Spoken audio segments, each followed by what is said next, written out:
देखिए अभी हम लोग डिस्कस करते हैं नेक्स्ट टॉपिक को। कल हमने डायपोल के बारे में स्टडी किया था कि डायपोल से किसी जनरल पॉइंट पर इलेक्ट्रिक फील्ड कैलकुलेट करना, electric field at any general point from the which is produced by the dipole. तो वो हमने कैलकुलेट किया था, तो उसका हमने एक जनरल फॉर्मूला बनाया था। उस फॉर्मूला को आप एक्सियल लाइन के लिए, इक्वेटोरियल लाइन के लिए या किसी भी अनदर पॉइंट के लिए आप उसको यूज कर सकते हैं उस फॉर्मूला। ओके, अभी हम लोग डिस्कस करते हैं नेक्स्ट टॉपिक को। डायपोल के बारे में डिस्कस कर रहे हैं ऑब्वियसली, लेकिन ये जो नेक्स्ट टॉपिक है इसमें हम लोग ये डिस्कस करेंगे कि जो डायपोल है वो एक इलेक्ट्रिक फील्ड में किस तरह से बिहेव करेगा। So next topic is torque on electric dipole in uniform electric field. in uniform electric field.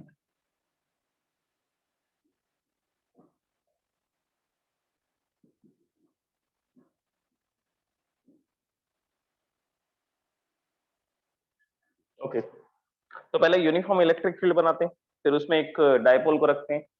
और डायपोल क्या एक्सपीरियंस करेगा उसमें? डायपोल उसमें टॉर्क को एक्सपीरियंस करेगा, मतलब कि वो रोटेशनल मोशन दिखाएगा, रोटेट करेगा। और उसमें कुछ कंडीशंस आएंगी, इक्विलिब्रियम की कंडीशंस होंगी, स्टेबल इक्विलिब्रियम, अनस्टेबल इक्विलिब्रियम, वो स्पेशल केसेस होंगे, उनको भी हम लोग डिस्कस करेंगे। और मैक्सिमम टॉर्क कब काम करेगा, मिनिमम टॉर्क कब काम करेगा, इन कंडीशंस को भी हम लोग देखते हैं। तो सबसे पहले हम लोग बनाते हैं uniform electric field. So this is a uniform electric field which is represented by equidistant parallel lines which are moving in the same direction. ये इक्विडिस्टेंट पैरेलल लाइन होंगी और सब में इलेक्ट्रिक फील्ड की डायरेक्शन को एक ही दिखाया गया है, एक ही डायरेक्शन में बताया गया है। सो this is uniform electric field of strength E। ये यूनिफॉर्म इलेक्ट्रिक फील्ड है जिसकी स्ट्रेंथ क्या है, जिसकी स्ट्रेंथ है E। इसके अंदर हम लोग एक डायपोल को रखें। वो डायपोल हम इस तरह से प्लेस करेंगे कि यहाँ पर हम लोग चार्ज होगा -q, ये -q चार्ज यहाँ पर आएगा और इस जगह पर जो चार्ज आएगा वो होगा प्लस, ये +q चार्ज है और ये -q चार्ज है। और डायपोल मूवमेंट की डायरेक्शन आप लोग जानते हैं किस तरफ होगी, डायपोल मूवमेंट होगा -q to +q। So this is the direction of dipole movement. और ये इलेक्ट्रिक फील्ड के साथ कितना एंगल बना रहा है, ये इलेक्ट्रिक फील्ड के साथ थीटा एंगल बना रहा है। This is the angle theta between the dipole movement and electric field. ये एंगल किस किस के बीच का एंगल है, ये डायपोल मूवमेंट -q +q और इलेक्ट्रिक फील्ड के बीच का angle. Okay, so this is the angle theta.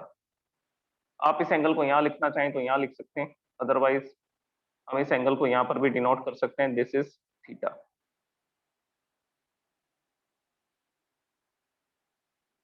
तो ये एंगल है इनके बीच में। ओके, अब इसके बाद इस पर कितने फोर्स लगेंगे, ये कितने फोर्सेस को एक्सपीरियंस करेगा, उन फोर्सेस को बताते हैं। सबसे पहली बात, इलेक्ट्रिक फील्ड के ऑपोजिट डायरेक्शन में, इलेक्ट्रिक फील्ड के ऑपोजिट डायरेक्शन में -q फोर्स एक्सपीरियंस करेगा इस डायरेक्शन में, क्योंकि यहाँ पर प्लस चार्जेस होंगे। ये इलेक्ट्रिक फील्ड कहाँ से कहाँ जा रहा है, प्लस से माइनस की तरफ जा रहा है, ये हमने इलेक्ट्रिक फील्ड लाइंस में स्टडी किया था। ओके, तो -q चार्ज इस तरफ फोर्स एक्सपीरियंस करेगा और ये जो फोर्स होगा, इस फोर्स का मैं नाम लिखने वाला हूँ, F is equal to -QE। This direction is negative direction of electric field, मतलब कि इलेक्ट्रिक फील्ड के अपोजिट डायरेक्शन में फोर्स काम कर रहा है, तो इसलिए हम इसको क्या लिख रहे हैं, this force is F is equal to -QE। और ये कौन से चार्ज पे लग रहा है, तो आंसर है ये -q चार्ज पर लग रहा है। और इस पॉइंट को हम लोग A लिख देते हैं और ये वाला जो पॉइंट है इसको B लिख देते हैं। और इनके बीच की डिस्टेंस आपको पता है कितनी होती है, 2a। डायपोल के एक चार्ज से दूसरे चार्ज की जो डिस्टेंस है, दैट डिस्टेंस इज 2a। तो इस पर फोर्स लग रहा है इलेक्ट्रिक फील्ड के अपोजिट डायरेक्शन में, जिसको हम किससे लिखेंगे, F is equal to -q। और ये फोर्स एक्सपीरियंस करेगा in the direction of electric field, +q charge force experience करेगा in the direction of electric field. So this force is F is equal to +QE।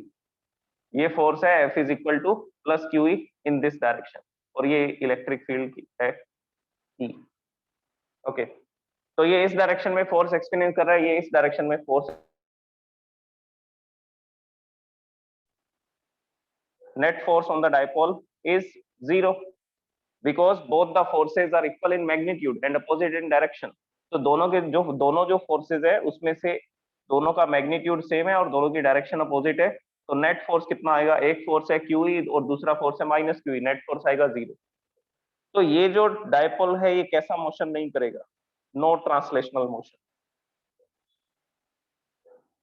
No translational motion, कोई translational motion नहीं दिखेगा आपको इस dipole का। देखिए दो force इस पर काम कर रहे हैं। सबसे पहली बात, ये फोर्स और ये फोर्स काम कर रहे हैं on the same line of action. अगर लाइन ऑफ एक्शन सेम है, नेट फोर्स 0 होगा, ना रोटेशनल मोशन होगा ना ट्रांसलेशनल मोशन होगा। लेकिन अगर इनकी लाइन ऑफ एक्शन को डिफरेंट कर दिया जाए, एक फोर्स यहाँ पर लगे और एक फोर्स यहाँ पर लगे, अभी भी फोर्स वही है, पहले भी 10 न्यूटन काम कर रहा था, अभी भी 10 न्यूटन ही काम कर रहा है, लेकिन दोनों का लाइन ऑफ एक्शन क्या हो चुके हैं, दोनों का लाइन ऑफ एक्शन अलग हो चुके हैं और दोनों एक दूसरे के पैरेलल फोर्सेज हैं और अपोजिट डायरेक्शन में, और अपोजिट डायरेक्शन में है, तो ये क्या है, these are the anti parallel forces. ये क्या है, anti parallel forces on different line of actions, on different line of actions, जो अलग अलग लाइन ऑफ एक्शन पे वर्क कर रहे हैं। तो इस केस में ट्रांसलेशनल मोशन तो नहीं होगा, नेट फोर्स तो अभी भी 0 है, plus 10 Newton minus 10 Newton add करोगे तो 0 आ जाएगा, नेट फोर्स तो अभी भी 0 है इस कंडीशन में, तो क्या नहीं होगा, ट्रांसलेशनल मोशन तो अभी भी पॉसिबल नहीं है। लेकिन ये ऑब्जेक्ट क्या करना शुरू कर देगा, ये ऑब्जेक्ट इस तरह से ऐसा रोटेट करना स्टार्ट कर देगा अबाउट दिस पॉइंट, इस एक्सिस के अबाउट ये क्या करना शुरू कर देगा, रोटेट करना स्टार्ट कर देगा। और इसके लिए हम लोग फोर्स नहीं बोलते, जब भी हम लोग रोटेशनल मोशन की बात करते हैं, जब स्ट्रेट लाइन मोशन होता है तो उसके लिए हम लोग फोर्स क्वांटिटी का यूज करते हैं, लेकिन जब रोटेशनल मोशन होता है तो उसके लिए हम जो क्वांटिटी डिस्क्राइब करते हैं वो क्वांटिटी होती है टॉर्क, और टॉर्क को लिखा जाता है टो से। ये उल्टा जे बना देना, जे को ऐसा बनाते हैं, इसको अपोजिट डायरेक्शन में बना दोगे तो ये किसका सिंबल बन जाएगा, टॉर्क का सिंबल बन जाएगा, इसको टो बोला जाता है। ये जो सिंबल है इसका, ये ग्रीक लैंग्वेज का सिंबल है, इसको टो बोला जाता है। ओके, तो ये रोटेशनल मोशन की कंडीशन है। जब एंटी पैरेलल फोर्सेज होंगे डिफरेंट लाइन ऑफ एक्शन पे, कपल ऑफ फोर्स क्रिएट करेंगे, ये कपल ऑफ फोर्स इस पर टॉर्क लगाएगा, उस टॉर्क की वजह से ये रोटेट करेगा। तो यही कंडीशन तो डायपोल के साथ हो रही है, देखो डायपोल के अंदर भी तो यही कंडीशन आ रही है, ये फोर्स एक्सपीरियंस कर रहा है इस डायरेक्शन में, F is equal to QE plus Q charge, ये इस डायरेक्शन में फोर्स एक्सपीरियंस करेगा, ये इस डायरेक्शन में फोर्स एक्सपीरियंस करेगा। तो दोनों का लाइन ऑफ एक्शन अलग है और दोनों एंटी पैरेलल फोर्सेज है, दोनों की डायरेक्शन अपोजिट है, दोनों की डायरेक्शन अपोजिट है, तो ये कैसे फोर्सेज है, ये एंटी पैरेलल फोर्सेज है। तो anti parallel forces on different line of action will create torque and this dipole will rotate. ये डायपोल क्या करना शुरू कर देगा, ये ऐसा रखा हुआ था, जैसे ही आप इसको इलेक्ट्रिक फील्ड में रखोगे छोड़ोगे ये ऐसा रोटेट कर जाएगा, इस पर टॉर्क काम करेगा। ओके, टॉर्क कैलकुलेट करते हैं फिर हम। टॉर्क का फॉर्मूला क्या होता है, नेट फोर्स 0 है, ट्रांसलेशनल मोशन नहीं होगा, but dipole can rotate in uniform electric field, dipole can rotate in uniform electric field, ये इलेक्ट्रिक फील्ड में रोटेट जरूर कर सकता है। रोटेट करेगा तो मतलब यहाँ पे टॉर्क काम करेगा, और टॉर्क का मैं फॉर्मूला लिख रहा हूँ, टॉर्क का फॉर्मूला होता है इधर फोर्स, कोई भी फोर्स यहाँ पे लिखेंगे, दोनों फोर्सेस बराबर ही होते हैं, and perpendicular distance between the forces, perpendicular distance between the forces.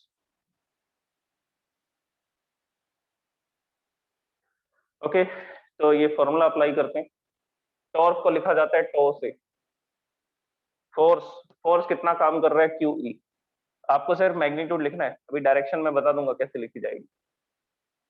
तो हमने यहाँ पे लिखा द फोर्स इज QE, ये फोर्स है F, और परपेंडिकुलर डिस्टेंस कितनी है, परपेंडिकुलर डिस्टेंस तो निकालनी पड़ेगी, ये इस फोर्स की लाइन ऑफ एक्शन है और ये इस फोर्स की लाइन ऑफ एक्शन है, तो इन दोनों लाइन ऑफ एक्शन के बीच में परपेंडिकुलर डिस्टेंस कितना है, एक फोर्स यहाँ पर काम कर रहा है इस लाइन ऑफ एक्शन पे, दूसरा फोर्स यहाँ पे काम कर रहा है, तो इसमें हमें क्या करना पड़ेगा, इन दोनों के बीच की क्या निकालनी पड़ेगी, परपेंडिकुलर डिस्टेंस, दिस डिस्टेंस, इस डिस्टेंस को बोला जाता है perpendicular distance between the forces.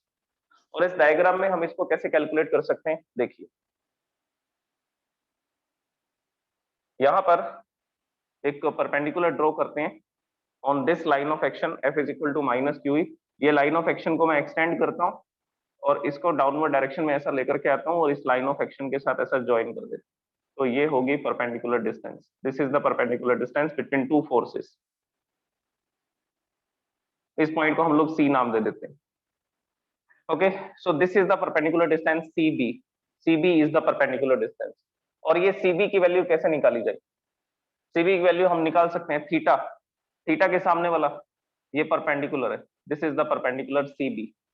This is hypotenuse and this is base. ये बेस है एसी और ये एबी हाइपोटेन्यूस है। तो हम लोग यहाँ पे फॉर्मूला लगाते हैं साइन थीटा का। साइन थीटा का फॉर्मूला क्या होगा? Sine theta is equal to perpendicular upon hypotenuse. What is perpendicular? Perpendicular is CB and hypotenuse is AB. This is the hypotenuse. Values put कर दो. Sin theta is equal to CB. AB की value हमें पता है, A से B तक की distance है 2A।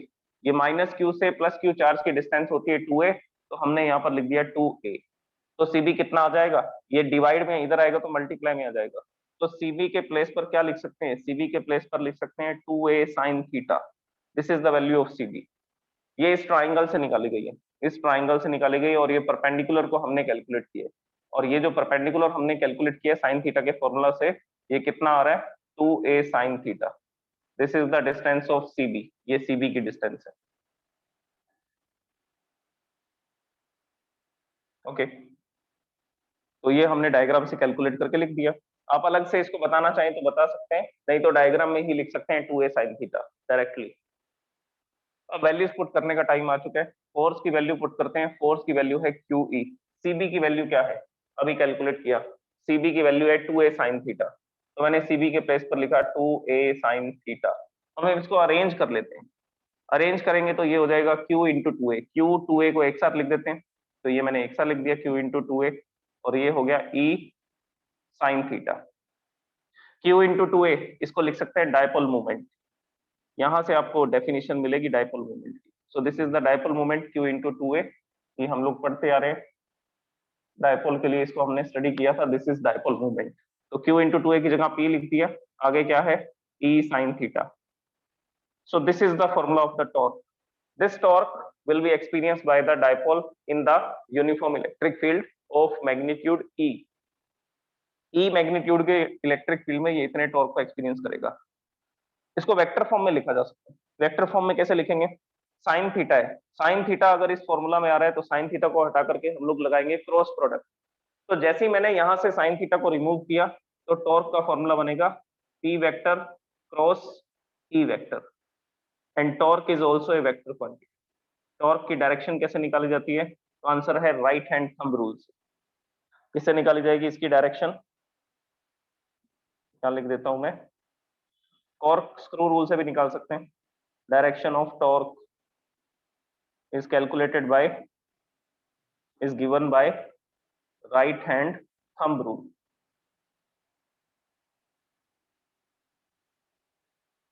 देखो राइट हैंड थंब रूल, हमें पता है कि ये डायपोल इधर रोटेट करेगा, तो ये P वेक्टर की डायरेक्शन है, ये P वेक्टर की डायरेक्शन है, और ये इलेक्ट्रिक फील्ड इस डायरेक्शन में। तो थीटा एंगल किधर मेजर कर रहे हैं? थीटा एंगल कहां से कहां मेजर करना है? P से E की तरफ मेजर करना है, डायपोल मूवमेंट से इलेक्ट्रिक फील्ड की तरफ। सो this is the dipole movement minus Q two plus Q, और इलेक्ट्रिक फील्ड ये रहा इस डायरेक्शन में। तो ये एंगल हम लोग ऐसा मेजर करते हैं P से E की तरफ। This is the direction of the theta. तो अगर इस डायरेक्शन में ये रोटेट करेगा तो मेरा थंब आएगा टूवर्ड्स द बोर्ड। अगर बोर्ड की तरफ टॉर्क आ रहा है, अगर टूवर्ड्स बोर्ड टॉर्क है, तो हम उसको क्रॉस से दिखाते हैं। तो हम उसको किससे दिखाएंगे? क्रॉस से। यहाँ पर क्रॉस बना देंगे, इसका मतलब है कि टॉर्क की डायरेक्शन बोर्ड की तरफ है। और अगर इस डायपोल को मैं उल्टा रख देता, माइनस Q इधर होता प्लस Q इधर होता, तब ये ऐसा रोटेट करता, तब ये इस डायरेक्शन में ऐसा एंटी क्लॉकवाइज रोटेट, अभी तो ये क्लॉकवाइज रोटेट करेगा। अगर माइनस Q यहाँ पर होता प्लस Q यहाँ पर होता तो ये एंटी क्लॉकवाइज रोटेट करता। अगर ये एंटी क्लॉकवाइज रोटेट करता तो टॉर्क की डायरेक्शन आती आपकी तरफ, राइट हैंड थंब रूल से। ये ऐसा रोटेट करता है एंटी क्लॉकवाइज, तो टॉर्क की डायरेक्शन आपकी तरफ आती। और थंब अगर आपकी तरफ आ रहा है तो हम लोग टॉर्क की डायरेक्शन को किससे दिखाते हैं? डॉट से दिखाते हैं। किससे दिखाते हैं? डॉट से। तो ये इसका तरीका होता है टॉर्क की डायरेक्शन को दिखाने का।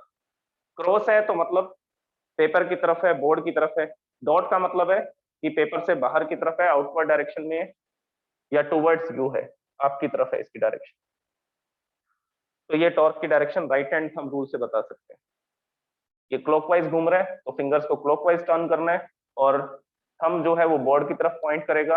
अगर ये ऐसा रोटेट कर रहा है तो पी और ई वेक्टर के बीच में इस तरफ एंगल मेजर कर रहे हैं तो टॉर्क आपकी तरफ आएगा। तो ये इसकी डायरेक्शन होगी। अब हम इसके स्पेशल केसेस के बारे में डिस्कस करते हैं। पहले हैंड रेज कर दो जल्दी से, अगर ये क्लियर होगी कैलकुलेशन आपको, टॉर्क कैसे कैलकुलेट किया जाता है किसी भी डायपोल के लिए। Raise your hands.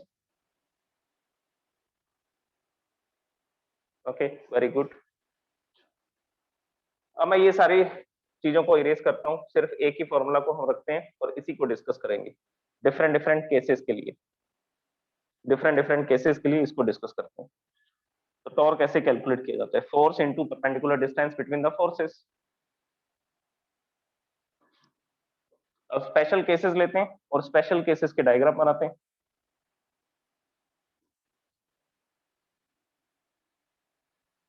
और इसकी डेफिनेशन भी बताता हूं मैं आपको, डायपोल मूवमेंट एक्चुअल में क्या है। तो हम लोग यहाँ लिखते हैं formula of torque. Formula of torque is P E sin theta. Theta is the angle between P and E vector. P vector dipole moment, E vector electric field vector. Special cases. Special cases में सबसे पहला case में लिख रहा हूं। The first one is when dipole moment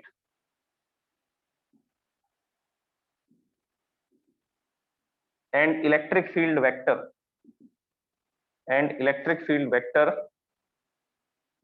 are parallel to each other.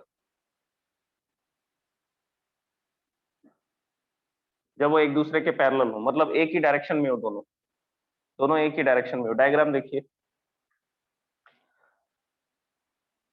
ये electric field, uniform electric field, और इसमें हम लोग दिखाएंगे डायपोल को।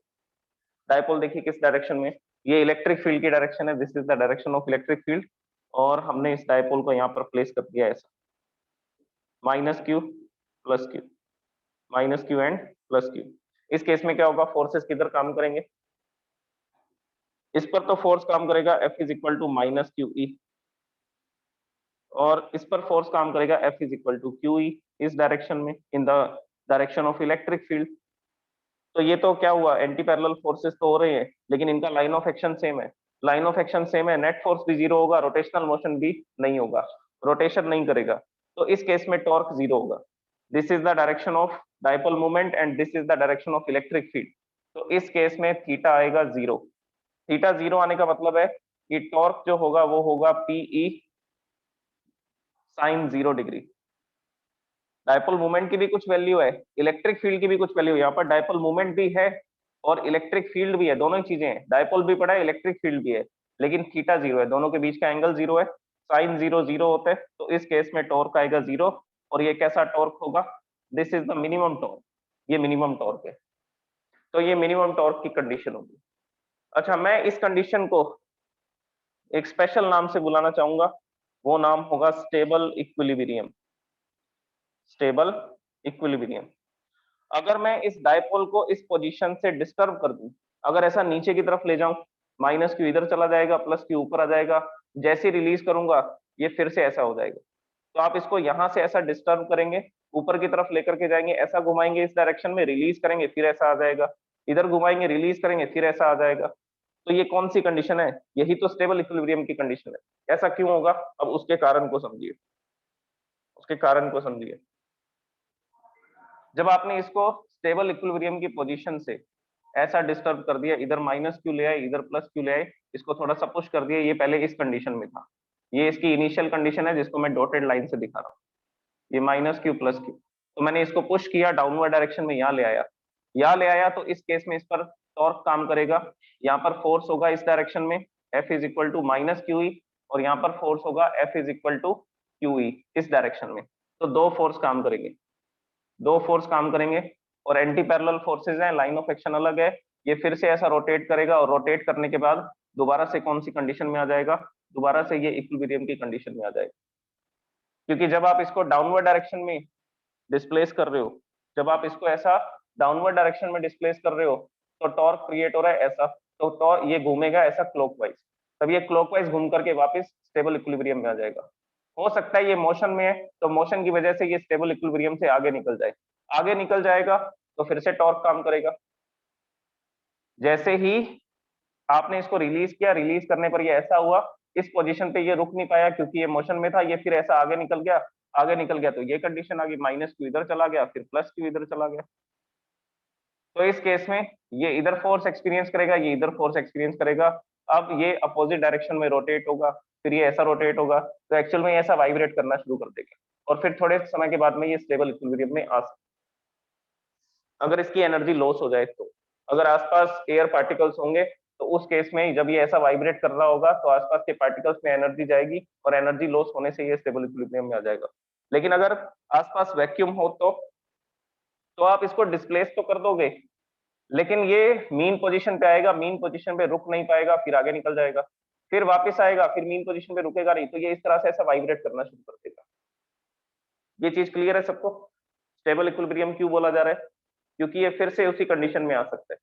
हैंड रेज कर दीजिए अगर आपको ये क्लियर हो चुका है। ये फिर से उसी कंडीशन में आ सकता है। Okay done. Lower your hands on the students. Yes all the students lower your hands. Done.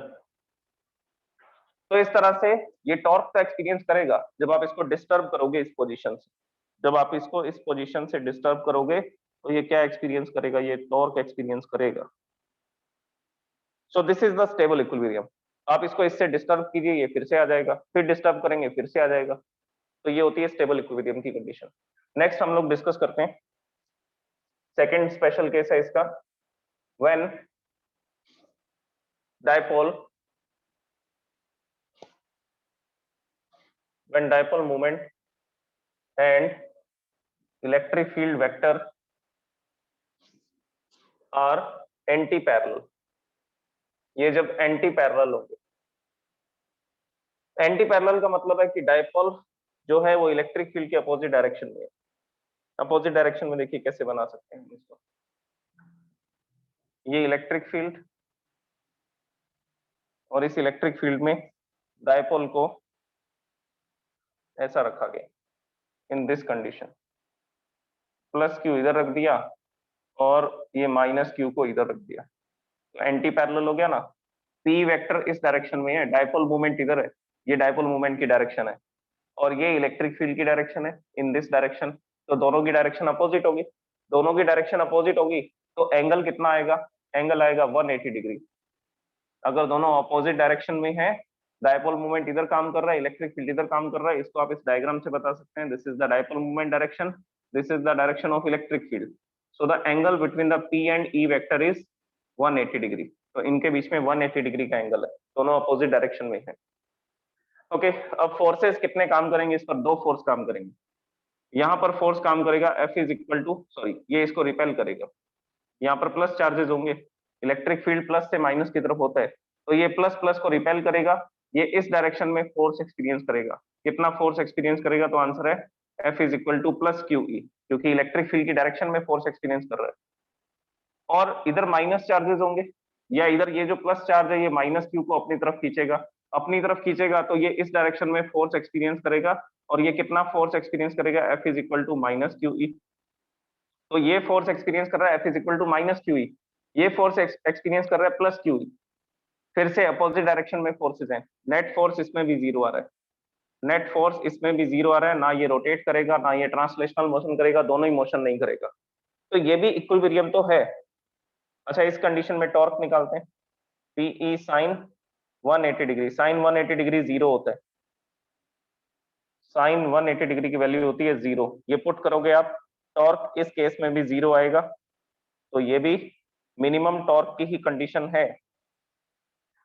इस केस में भी टॉर्क जीरो था जब दोनों पैरेलल हैं, जब दोनों एंटी पैरेलल हैं, पी इधर है ई इधर है, तो उस केस में भी टॉर्क जीरो है। और ये जो इक्विलिब्रियम है, ये भी इक्विलिब्रियम की कंडीशन है, ट्रांसलेशनल रोटेशन दोनों ही मोशन नहीं हो रहे, तो इक्विलिब्रियम की कंडीशन है। लेकिन ये अनस्टेबल है, लेकिन ये कैसा इक्विलिब्रियम है? ये अनस्टेबल इक्विलिब्रियम है। आप इसको डिस्टर्ब करो थोड़ा सा इसकी पोजीशन से, जैसे ही आप इसको ऐसा पुश करोगे, ऐसा पुश करते ही प्लस प्लस पर फोर्स लगाएगा उस डायरेक्शन में, माइनस पर फोर्स लगेगा इस डायरेक्शन में। तो जैसे ही आप इसको डिस्टर्ब करोगे ये ऐसा घूम जाएगा 180 डिग्री और इस कंडीशन में आ जाएगा, और इस कंडीशन में आ जाएगा। अब इसके डायग्राम को समझो। अभी ये जो डायपोल था ये इस कंडीशन में था, ये प्लस क्यू और ये माइनस क्यू। आपने इसको डिस्टर्ब करके इस कंडीशन में ले आए, ये प्लस क्यू और ये माइनस क्यू। तो इस पर फोर्स लग रहा है इस डायरेक्शन में, ये माइनस क्यू पर फोर्स लगेगा इस डायरेक्शन में। तो एंटी पैरेलल फोर्सेज हो गए ना, कपल ऑफ फोर्स क्रिएट हो गया डिफरेंट लाइन ऑफ एक्शन पे, अलग अलग लाइन ऑफ एक्शन पे। तो इस केस में ये ऐसा रोटेट करेगा और 180 डिग्री घूम जाएगा। तो ये इक्विलिब्रियम की कंडीशन तो है, मैं ये नहीं कह रहा ये इक्विलिब्रियम नहीं है, ये इक्विलिब्रियम की कंडीशन तो है, लेकिन ये कैसे इक्विलिब्रियम है? तो इसके लिए हम एक वर्ड यूज करेंगे, this is unstable equilibrium. This is unstable equilibrium. Done, ये क्लियर है सबको? स्टेबल इक्विलिब्रियम और अनस्टेबल इक्विलिब्रियम क्या होती है? एंगल याद रह जाएंगे। 0 डिग्री पर है स्टेबल इक्विलिब्रियम जब दोनों पैरेलल है, और जब दोनों एंटी पैरेलल है, जब दोनों एंटी पैरेलल है थीटा 180 डिग्री है, तब कौन सा इक्विलिब्रियम है? Unstable equilibrium. हैंड रेस कर दो जल्दी से, समझ आ गया तो।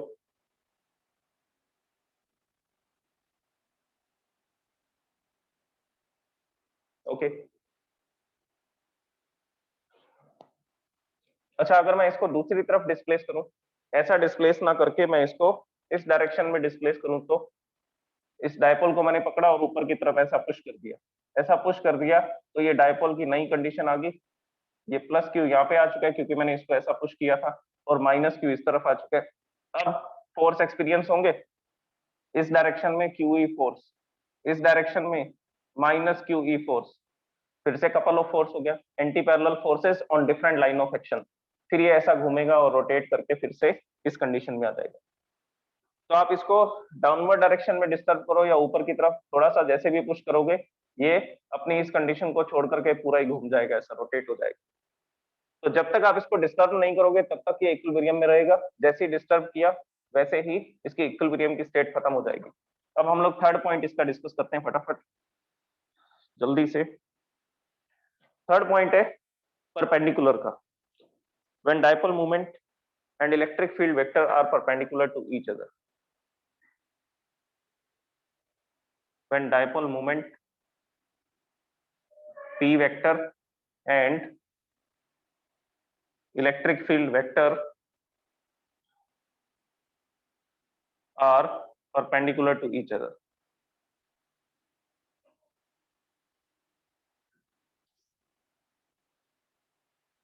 Okay. तो इस केस में देखिए ये इलेक्ट्रिक फील्ड है, इस इलेक्ट्रिक फील्ड में हम लोग डायपोल को रखेंगे, और ये डायपोल कैसा रखा जाएगा? परपेंडिकुलर। देखो परपेंडिकुलर रखता हूं मैं,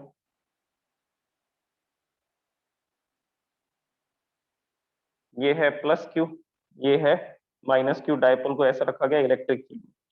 तो इलेक्ट्रिक फील्ड में रखने पर ये क्या एक्सपीरियंस करेगा? ये टॉर्क एक्सपीरियंस करेगा। कैसे? यहाँ पर फोर्स लगेगा इन the direction of, in the opposite direction of electric field minus Q E, तो इस पर फोर्स लगेगा माइनस क्यू ई, इस पर फोर्स लगेगा क्यू ई। और इस केस में परपेंडिकुलर डिस्टेंस सबसे ज्यादा होगी।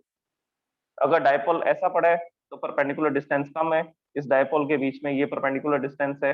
अगर डायपोल को ऐसा रखा गया है तब भी परपेंडिकुलर डिस्टेंस कम है। मैक्सिमम परपेंडिकुलर डिस्टेंस कब होगी? जब ये डायपोल ऐसा पड़ा होगा, जब ये dipole movement electric field vector के क्या होगा? परपेंडिकुलर।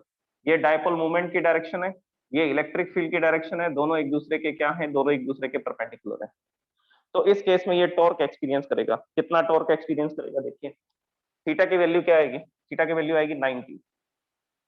तो थीटा की वैल्यू को 90 पुट करते हैं और इसको सॉल्व करते हैं।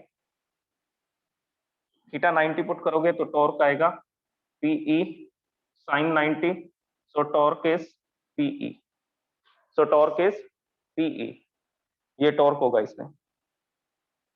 साइन थीटा की वैल्यू 1 हो जाएगी, साइन 90 की वैल्यू 1 हो जाएगी, और ये जो टॉर्क होगा this is the maximum torque, यही तो मैक्सिमम टॉर्क है, टॉर्क पीई। मैक्सिमम टॉर्क कब काम करेगा? जब ये डायपोल परपेंडिकुलर होगा। हो सकता है डायपोल माइनस क्यू यहाँ पर हो, प्लस क्यू यहाँ पर हो, तब भी मैक्सिमम टॉर्क है। माइनस क्यू यहाँ हो, प्लस क्यू यहाँ हो, तो P की डायरेक्शन डाउनवर्ड होगी, इलेक्ट्रिक फील्ड इधर होगा, तब भी 90 डिग्री एंगल बनेगा, ये भी पॉसिबल है। डायपोल मूवमेंट इधर, इलेक्ट्रिक फील्ड इधर, तब भी 90 डिग्री एंगल, तब भी टॉर्क मैक्सिमम। अब हम बात करते हैं डायपोल मूवमेंट, इस P की बात करते हैं इस कंडीशन में। डायपोल मूवमेंट की डेफिनेशन क्या थी? इलेक्ट्रिक फील्ड कितना लें? अब आप इस डेफिनेशन को इजीली समझ सकते हो। इलेक्ट्रिक फील्ड कितना लेंगे? 1 यूनिट।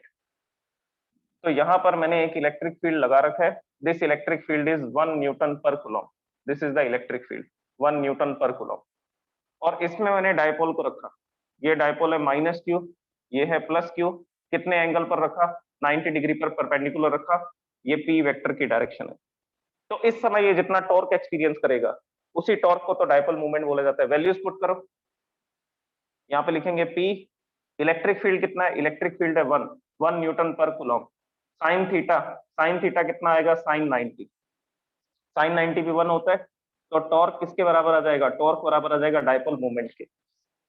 तो जब एक डायपोल को 1 न्यूटन पर कूलम के इलेक्ट्रिक फील्ड में रखा जाता है 90 डिग्री के एंगल पर, तब ये जितना टॉर्क एक्सपीरियंस करता है, उसी टॉर्क को क्या बोला जाता है? उसी टॉर्क को बोला जाता है डायपोल मूवमेंट।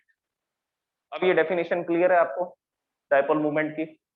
हैंड रेज कर दो, मैक्सिमम टॉर्क और डायपोल मूवमेंट की डेफिनेशन अगर आपको समझ आ गई।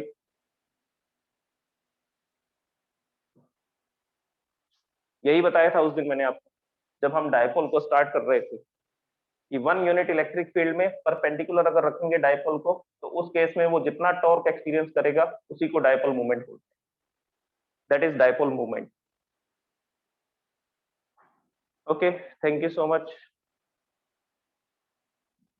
तो ये डायपोल से रिलेटेड जो टॉपिक थे वो खत्म हुए। अब हम लोग इसके कुछ न्यूमेरिकल्स करेंगे इलेक्ट्रिक फील्ड के, फिर हम लोग आएंगे गॉस थ्योरम पे। Gauss theorem is very important.